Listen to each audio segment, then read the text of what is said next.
Introduction. The management of natural resources to meet people's requirements has been practiced since the pre-Vedic era.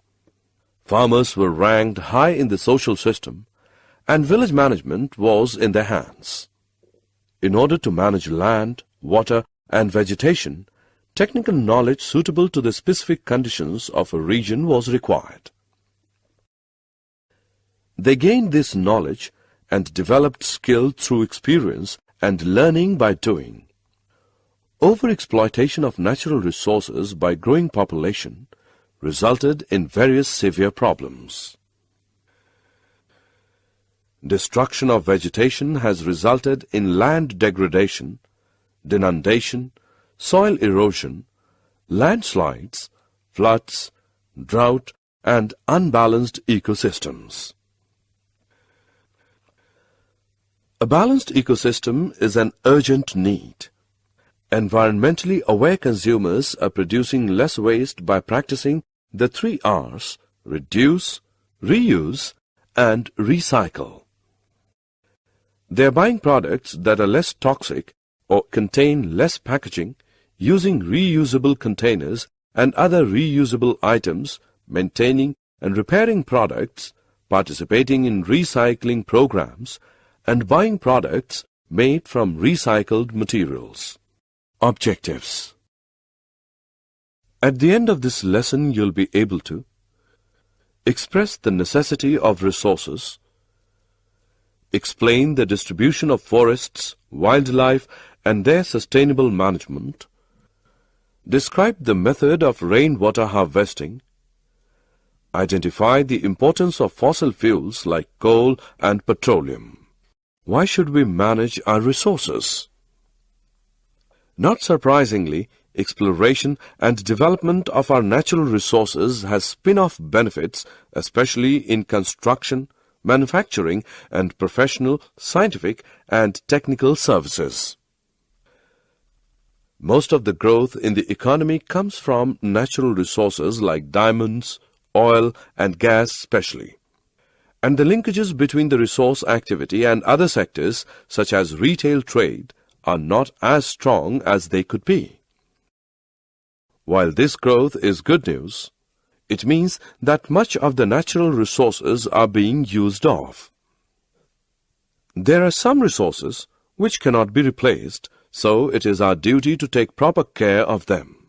Forests and wildlife. The forest is a complex ecosystem consisting mainly of trees that have formed a buffer for the earth to protect life forms. The trees which make up the main area of the forest create a special environment which in turn affects the kinds of animals and plants that can exist in the forest. The FAO, Food and Agriculture Organization, has defined forest as land with tree crown cover or equivalent stocking level of more than 10% and area of more than 0.5 hectare. The trees should be able to reach a minimum height of 5 meters at maturity. In the tropical and subtropical region, forests are further subdivided into plantations and natural forests. Natural forests are forests composed of indigenous trees not deliberately planted. Plantations are defined as forest stands established by planting and seeding in the process of afforestation or reforestation. There are about 16 major types of forests in India, from the tropical type to the dry type. Forests can develop wherever there is an average temperature greater than about 10 degrees Celsius in the warmest month and an annual rainfall in excess of about 200 mm annually. In any area having conditions above this range, there exists an infinite variety of tree species grouped into a number of stable forest types that are determined by the specific conditions of the environment there. Forests can be broadly classified into many types, some of which are the taiga type, consisting of pines, spruce, etc., the mixed temperate forests with both coniferous and deciduous trees, the temperate forests, the subtropical forests, the tropical forests, and the equatorial rainforests. In India, it is believed that organized exploitation of forest wealth began with an increase in hunting. Ashoka the Great is said to have set up the first sanctuary to protect the forests and all life in it. The Mughal rulers were avid hunters and spent a great deal of time in the forests. It was during the British rule that the first practical move towards conservation in modern times took place. They established reserved forest blocks with hunting by permit only. Though there were other motives behind their move, it at least served the purpose of classification of and control over the forests. Sustainable management. Forests are rich and complex ecosystems which support biodiversity, provide valuable ecological services, and have considerable potential for tourism. In particular, millions of poor people depend on forest ecosystems for food, water, fuel, fiber, and both timber and non-timber products, indeed for their very survival. To achieve sustainability, there must be a rethinking of what we consider a basic need. It is common in our society to say that we need a given resource, but how much of it do we really need to use? Also, how do we decide what the basic needs of our ecosystem and the organisms living within it are? Defining what constitutes a basic need is perhaps the greatest challenge to adopting sustainable practices in our daily lives, as interpretations of need vary widely from region to region, village to village, and even from person to person. While ecologists are usually averse to putting a price on what is considered invaluable, the people argue convincingly that by not considering the economic benefits of forests, their conservation status is actually undermined because their diverse economic contributions remain largely unrecognized or undervalued. Water. Water, as we all know, is one of the basic necessities of all life forms. We all know that it is the greatest gift of God to us. Water is naturally replenished by precipitation and naturally lost through discharge to the oceans, evaporation, and subsurface seepage. Although the only natural input to any surface water system is precipitation within its watershed, the total quantity of water in that system at any given time is also dependent on many other factors. These factors include storage capacity in lakes, wetlands, and artificial reservoirs, the permeability of the soil beneath these storage bodies, the runoff characteristics of the land in the watershed, the timing of the precipitation, and local evaporation rates. All of these factors also affect the proportions of water lost through discharge to the oceans, evaporation, and subsurface seepage. Human activities can have a large impact on these factors. Humans often increase storage capacity by constructing reservoirs and decrease it by draining wetlands. Humans often increase runoff quantities and velocities by paving areas and channelizing stream flow. Rainwater harvesting. Over the years, rising populations, growing industrialization, and expanding agriculture have pushed up the demand for water. Efforts have been made to collect water by building dams and reservoirs and digging wells.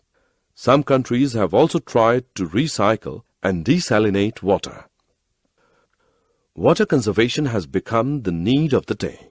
The idea of groundwater recharging by harvesting rainwater is gaining importance in many cities.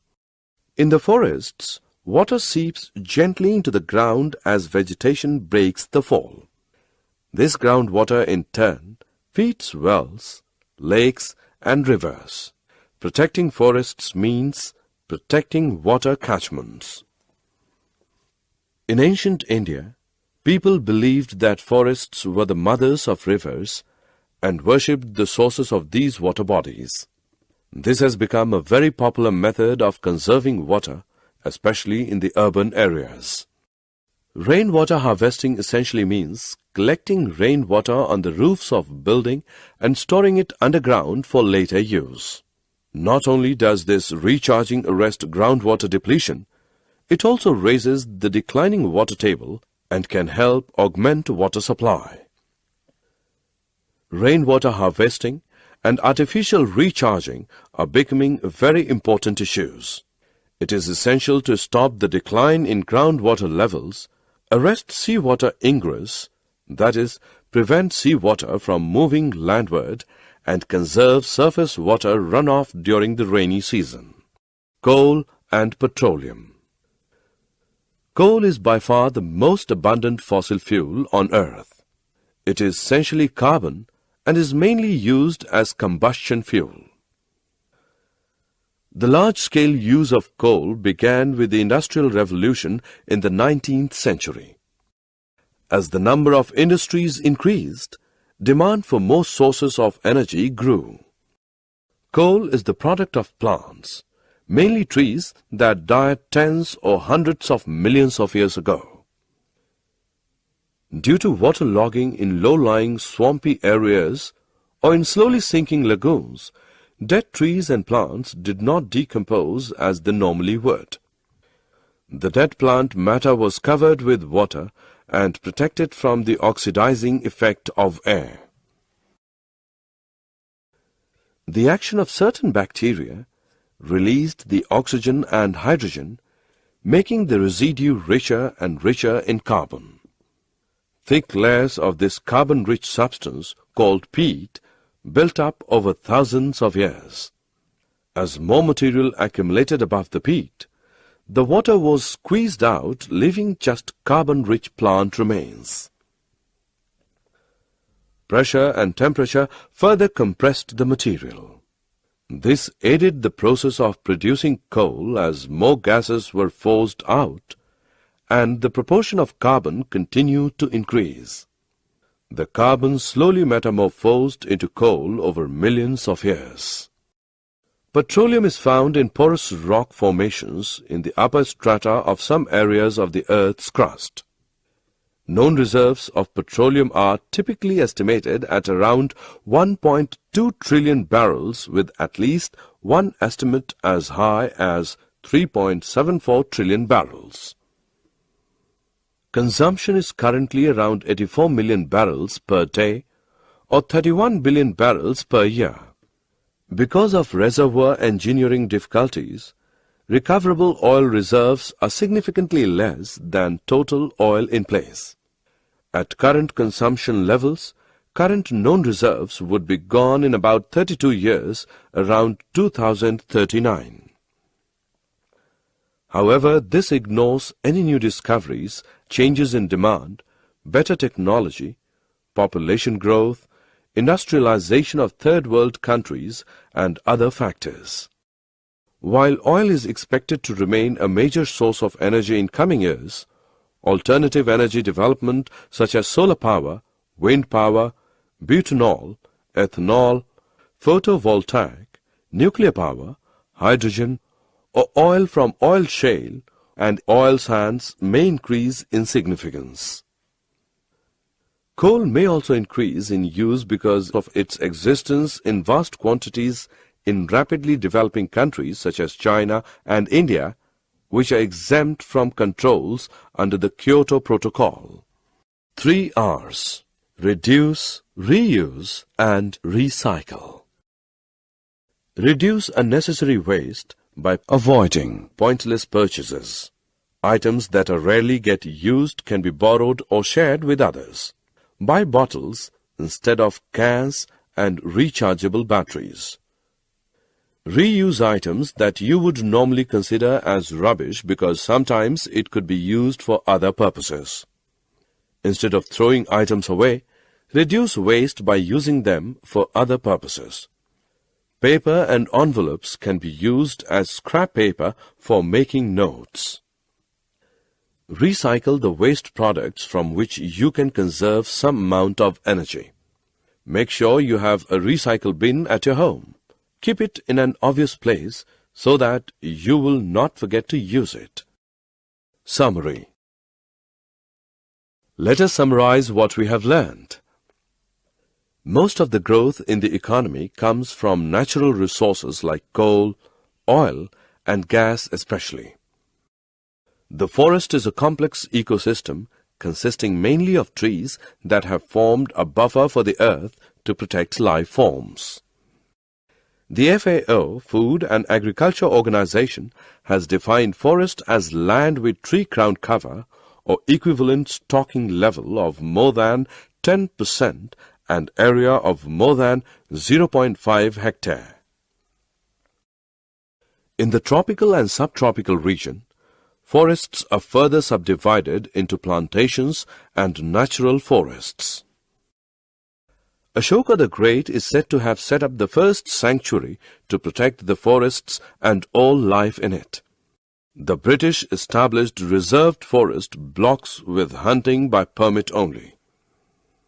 Water is naturally replenished by precipitation and naturally lost through discharge to the oceans, evaporation, and subsurface seepage. Rainwater harvesting essentially means collecting rainwater on the roofs of buildings and storing it underground for later use. Coal is the product of plants, mainly trees, that perished tens or hundreds or millions of years ago.